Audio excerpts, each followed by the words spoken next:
Olá pessoal, tudo bem? Aqui é o professor Felipe e hoje nós vamos dar sequência à nossa disciplina de psicomotricidade. Na aula passada, nós falamos um pouquinho sobre as nossas experiências profissionais, falamos sobre o conceito de psicomotricidade, dividimos a palavra psicomotricidade para entendermos melhor o seu significado e falamos também sobre os aspectos que compõem a psicomotricidade, os aspectos emocionais ou afetivos, os aspectos cognitivos e os aspectos motores. E hoje nós vamos falar um pouquinho, na nossa aula número 2, sobre a infraestrutura escolar e o trabalho corporal na escola. Primeiro começaremos falando sobre as etapas do ensino infantil no Brasil. Lá em 2006, nosso plano de educação ele foi alterado para o ciclo de 9 anos, o ensino fundamental de 9 anos. Então nós temos aí, como você pode observar nessa tabela, a educação infantil, que ela foi alterada até os 5 anos de idade, a creche até os 3 anos e a pré-escola até os 5 anos. E o ensino fundamental, que foi ampliado até os 14 anos de idade. Então agora ele tem 9 anos de duração. Os anos iniciais, a criança deve ter de 6 a 10 anos, e os anos finais, de 11 a 14 anos. Obviamente que nós temos aí nesse meio do caminho aquelas crianças, aqueles adolescentes que acabam reprovando de ano, ficando repetentes, e acabam atrasando um pouquinho essa faixa etária. Mas, se seguir tudo certinho, essa criança ela vai ficar aí 9 anos dentro do ensino fundamental. Segundo a Constituição brasileira, e de acordo com o Estatuto da Criança e do Adolescente, o governo brasileiro ele tem a obrigação de oferecer e garantir a educação básica aos seus cidadãos. Mas será que na prática é isso mesmo que acontece?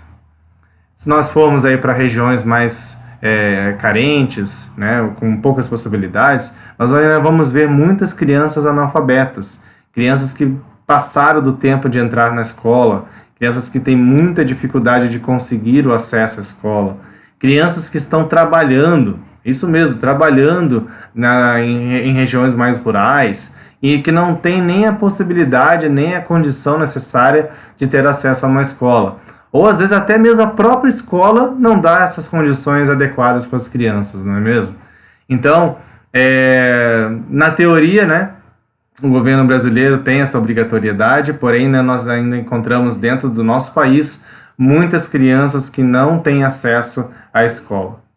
Desde 2008, para crianças até 4 anos, o Estado deve conseguir uma vaga em uma creche ou escola próximas de sua casa.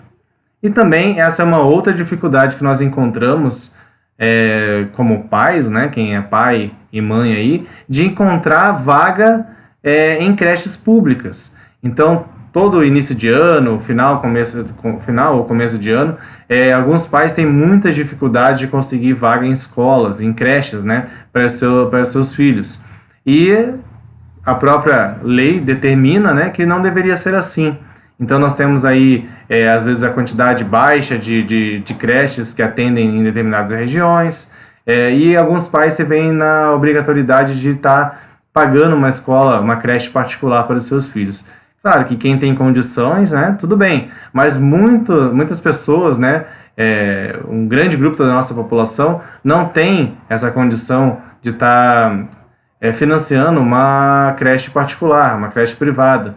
Então encontra-se muitas dificuldades aí para conseguir alguma vaga em creches públicas, tanto na nossa cidade de Curitiba, quanto em várias regiões do nosso país.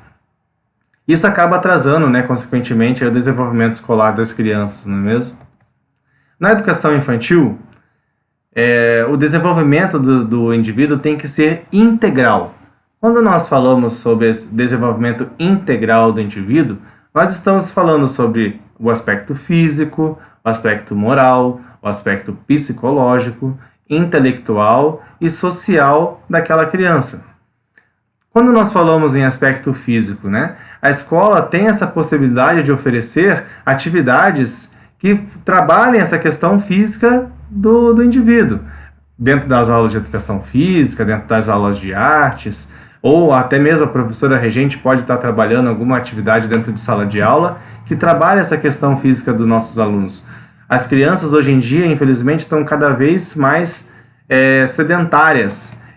se alimentam de uma maneira errada, não se mexem como antigamente, né? Não saem para a rua para brincar, não tem... Claro que nós podemos colocar os fatores de segurança, alguns pais que protegem exageradamente seus filhos, mas a questão física das crianças está cada vez mais sendo debilitada. A obesidade infantil cresce a cada ano, então faz parte, com certeza, da escola trazer oportunidades de atividades para que a criança trabalhe com a parte física. Nós podemos citar também os aspectos morais. Eu já relacionaria o aspecto moral com a questão social também, né? A questão de cidadão, trazer a importância da cidadania. Qual que é a função dele como cidadão? Qual que é a responsabilidade que ele deve ter com a sociedade? Isso a escola tem a função, né, tem o dever de transmitir para o aluno. É claro também, né, não podemos esquecer da questão onde o aluno vive. O ambiente, a sociedade, a comunidade onde ele vive também pode influenciar negativamente em todos os conhecimentos e todos os conselhos que a escola pode dar. Porém, é a função da escola e nós, como profissionais de educação, temos esse dever de estar formando cidadãos que sejam participativos, que sejam críticos na sociedade, que saibam da importância, né, da relevância que ele tem dentro da sociedade onde ele vive. Podemos citar também o aspecto psicológico. Quantos dos nossos alunos sofrem algum tipo de violência dentro de casa, ou até mesmo os próprios pais, ele não tem aquele cuidado que deveria ter com os próprios pais, isso reflete dentro da escola, o aluno não consegue aprender dentro da escola, ter um rendimento bom, às vezes nem é pela questão mesmo dele de aprendizagem, mas é por uma situação que ele está passando, que está afetando o psicológico dele, ele não consegue focar nas atividades escolares.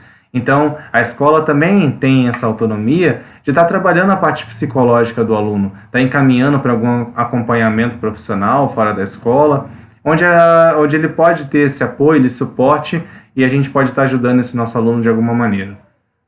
E também, né, falamos sobre a questão intelectual, que é a ênfase maior da escola, a transmissão de conhecimentos, fazer com que o aluno se torne cada vez mais capaz de evoluir dentro do rendimento escolar dele. A educação psicomotora na escola. Falando em psicomotora, né? Psico vem de mente. Motora vem na parte de motricidade, a parte motora da criança. Então, quando nós trabalhamos com essa educação psicomotora, não o fazer pelo fazer, mas sim tem um porquê daquilo, né? Tem algo por trás que a criança vai estar aprendendo dentro de uma determinada atividade.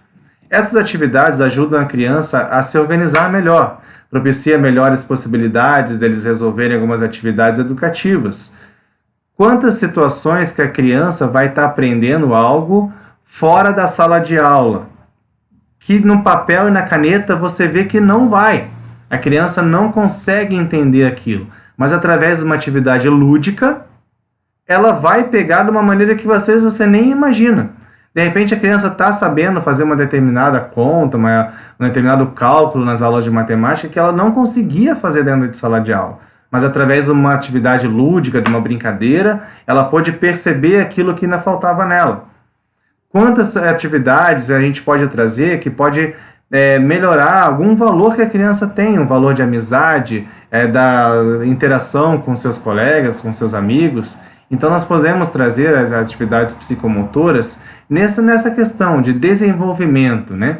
De fazer com que ela resolva as atividades educativas dela, com proposta de exercício de análise, lógica, relações entre os seus colegas de sala de aula, entre colegas de outras turmas, né? Nós tínhamos, numa escola que eu trabalhei, nós tínhamos o costume de fazer interações, fazer aulas do quarto ano junto com o primeiro. E é muito interessante essa interação, né, do quarto aninho com o primeiro aninho. O quarto ano parece que quer cuidar do primeiro, né? O quarto, quinto ano, eles querem cuidar dos alunos pequenos, dos menores. Então é muito interessante essa questão psicomotora, a divisão de tarefas, a divisão de materiais, a proposta de brincadeiras, né, que às vezes os maiores acabam propondo para os menores. Então é muito interessante essa questão da interação entre os alunos, né? Quantos alunos podem aprender sem o professor? Entre eles. Eles podem propor atividades entre eles, dentro da cultura onde eles vivem, onde eles podem estar aprendendo muito mais do que a gente imagina, né? A gente pode ser apenas o mediador, o professor, o educador, já vamos falar sobre isso, ele deve ser o mediador dessas atividades dentro do ambiente escolar. Quais características, então, esse profissional deve ter? Né? Quais características nós temos que nos atentar, nós temos que procurar desenvolver dentro de nós para a gente estar trabalhando essa educação psicomotora dentro da escola? Primeiro lugar, a não padronização de movimentos. Cada criança é de um jeito diferente. Você pode ter filhos gêmeos. Um vai ser diferente do outro. Se você pedir para ele fazer uma determinada atividade, ir correndo do lado de um lado da quadra até o outro lado, pode ser que um dos teus filhos corra de uma maneira e o teu outro filho corra de outra. Imagina numa sala de aula com 25, 30 alunos. Cada aluno tem o seu jeito de aprender, né, como nós já falamos na última aula, e cada aluno tem um jeito de executar uma tarefa motora que você falar para ele. Na época da Alemanha nazista, essa educação, né, de movimentos era muito militarista, era muito técnica. Os movimentos tinham que ser exatamente iguais o professor estava ensinando, o instrutor estava ensinando. Era voltado muito para a formação de guerreiros, né, para possíveis combates que pudessem ter naquela época. E aqui no Brasil também nós tivemos essa educação militarista.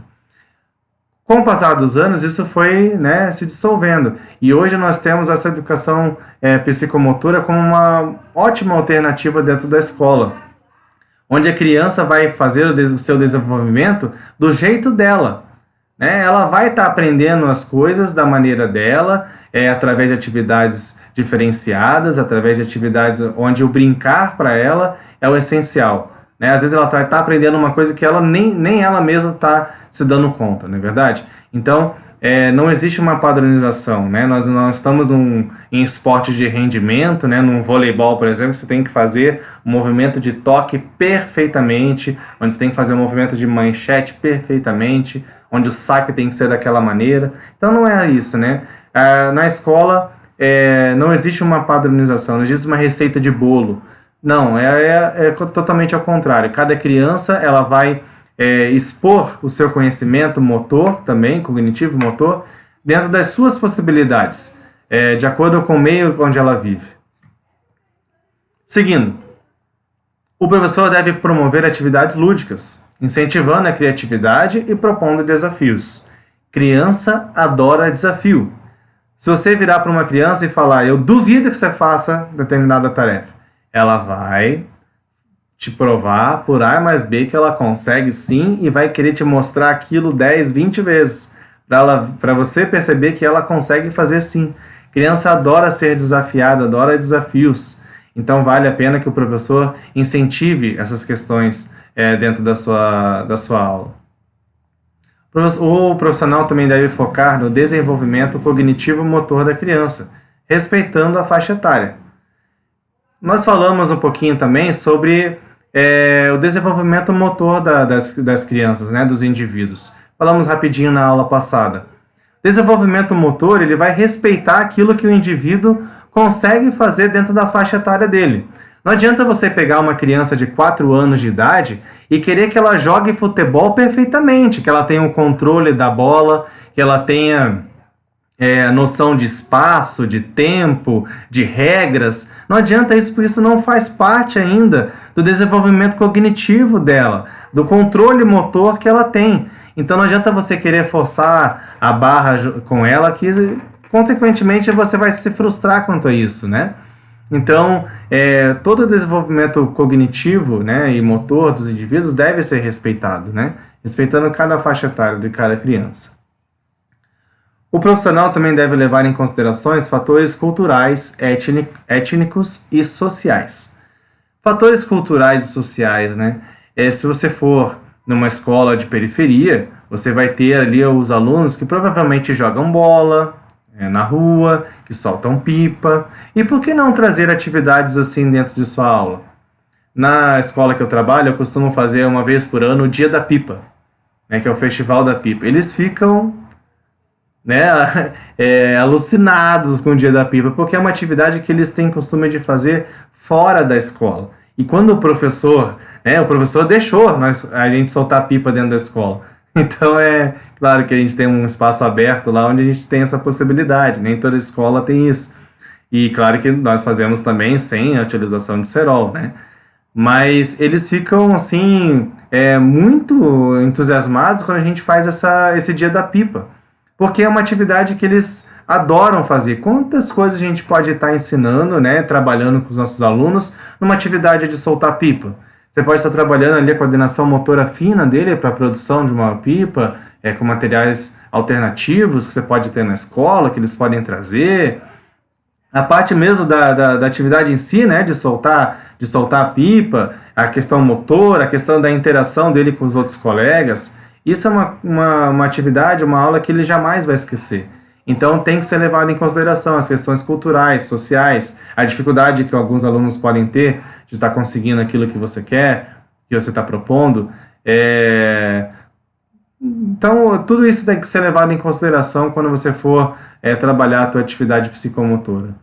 E também as questões étnicas. Então nós temos aí algumas situações de religião, questão que infelizmente nós ainda temos de racismo, de bullying.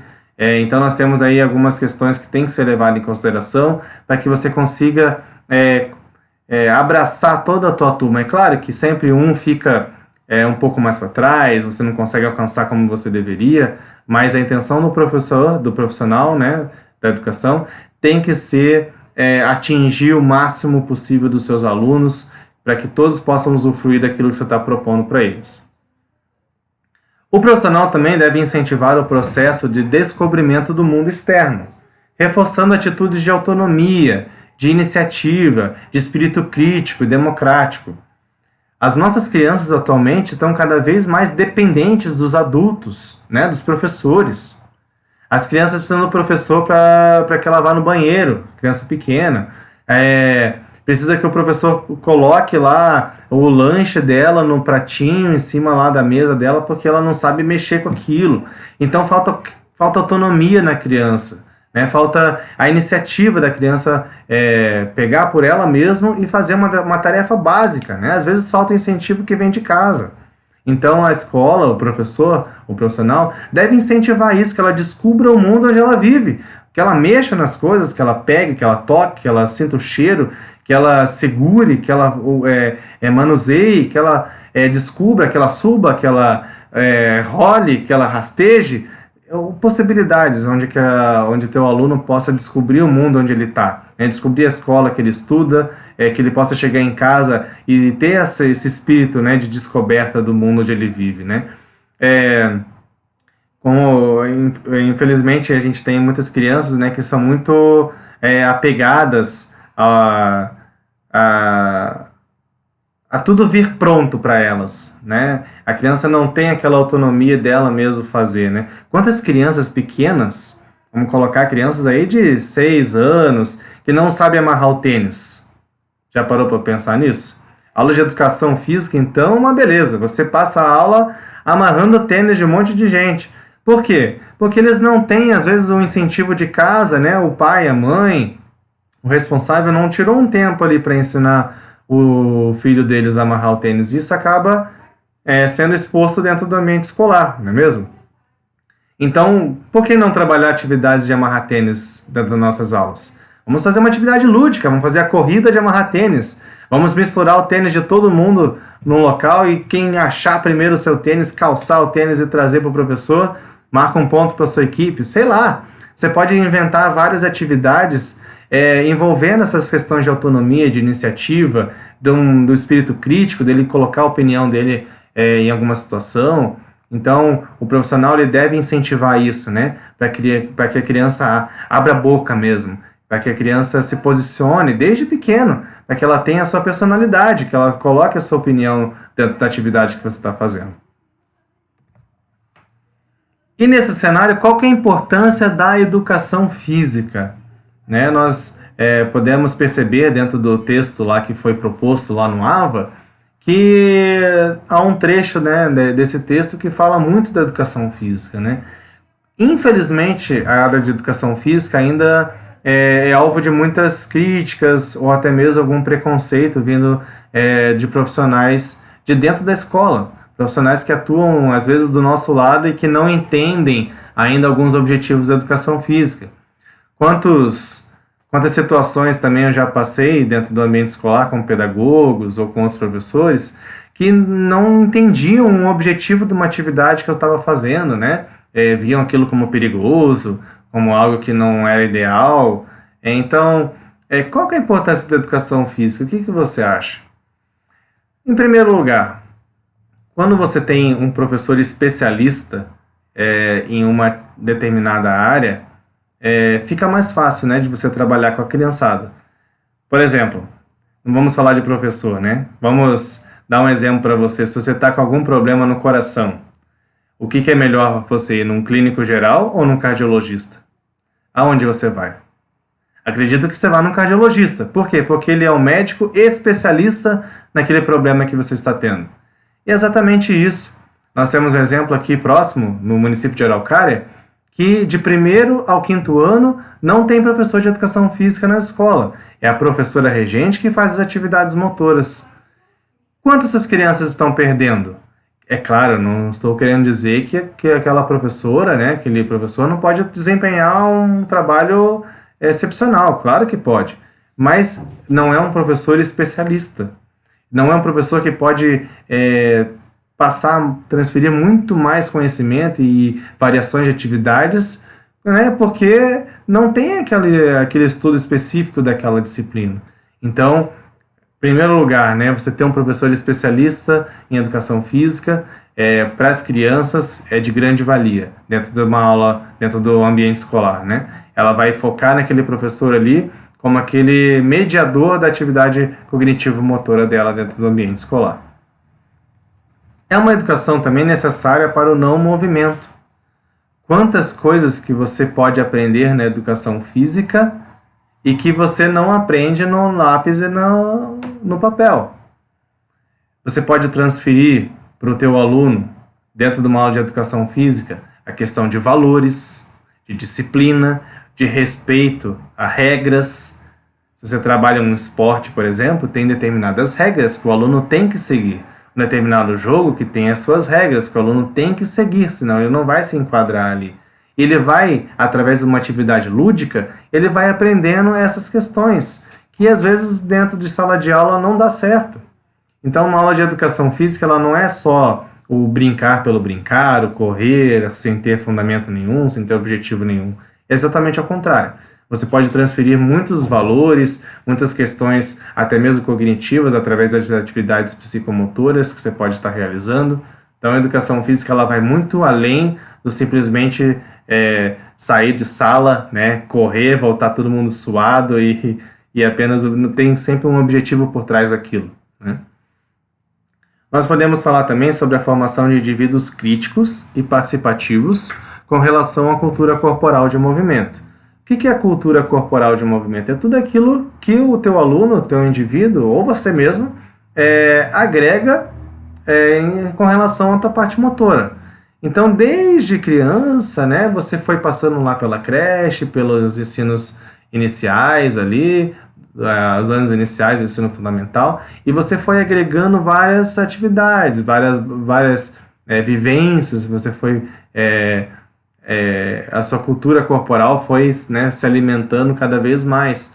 Pode ser que você não tenha sido tão estimulado quanto deveria, pode ser que você tenha tido várias oportunidades aí, motoras que te levaram a ser um adulto com bastante possibilidades, bastante controle motor.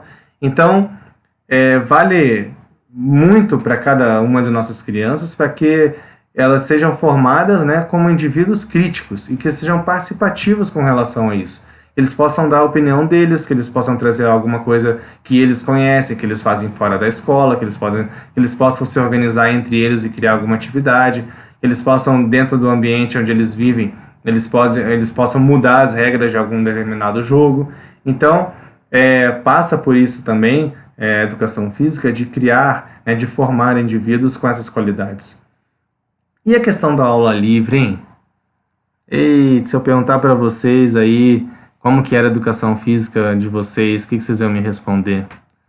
Eu aposto que de 10 pessoas aí, umas 6 pelo menos, vão falar que o professor soltava a bola lá para vocês e vocês se matavam na escola, né? Provavelmente vocês vão responder isso para mim. Aula livre, nós vamos falar aí de duas situações, né? Primeiro, vou defender um pouquinho a aula livre. Na verdade, a aula livre, esse livre talvez não seria a nomenclatura exata, correta para a gente falar sobre isso. A aula livre, ela é tão importante quanto uma aula orientada. Sabe por quê? O lazer também faz parte da educação física. Quando você está num domingo em casa e você quer ir lá pro Parque Barigui dar uma corrida, dar uma volta lá no Parque Barigui, andar de bicicleta, você está fazendo uma atividade de lazer, algo que você gosta, uma atividade física, algo que você prefere. Então, o lazer também faz parte das aulas de educação física. A criança também tem que ter esse direito de fazer o que ela mais gosta. Não é só ser mandada e orientada por um adulto, por um professor. Ela também tem que ter essa autonomia, né, como falamos anteriormente, essa iniciativa de escolher a atividade que ela mais gosta, de reunir os colegas, de fazer uma atividade diferente, de eles brincarem daquilo que eles mais adoram, eles pegarem uma bola e querer jogar futebol, de querer fazer uma brincadeira, de fazer uma cantiga de roda, de pular amarelinha, de pular corda, coisa que eles mais gostam de fazer. Então a aula livre também é essencial. Obviamente, essa aula livre não tem que ser toda vez, né? Toda aula, em quantidades assim exageradas. Claro que não. Esse que é a nossa crítica quanto a isso, né? Infelizmente ainda temos, acredito que hoje em dia até um pouco menos, mas nós ainda temos aquelas situações onde os alunos ficam exatamente em aula livre durante grande parte do ano. Isso não é proveitoso para eles, né? Porque também você não pode não dar uma atividade onde você não tem uma orientação para aquilo. Diferentemente de uma aula que você deixa eles brincando, que você tem, onde o professor, o profissional, é o mediador, é o organizador daquela atividade. As crianças podem escolher o que elas mais gostam. E elas vão ver no professor ali aquela pessoa, aquela figura de organizador, de mediador, que às vezes vai ter algum conflito que o professor vai ter que resolver, que ele vai ter que estipular alguma regra ali que não está dando certo, não está entrando em comum acordo entre eles. Então também faz parte, a aula livre também faz parte da educação física e é de suma importância para o desenvolvimento cognitivo-motor da criança. Bom, eu fico por aqui, eu quero agradecer a atenção de vocês. Daqui a pouquinho nós vamos ter a conversa com a professora Ana Guerra. Ela é responsável pelo CIAR, Centro Internacional de Análise Relacional, e ela vai falar um pouquinho sobre psicomotricidade relacional, uma fala voltada para a pedagogia. Então eu espero todo mundo daqui a pouquinho lá no aplicativo Meet, e até a próxima aula.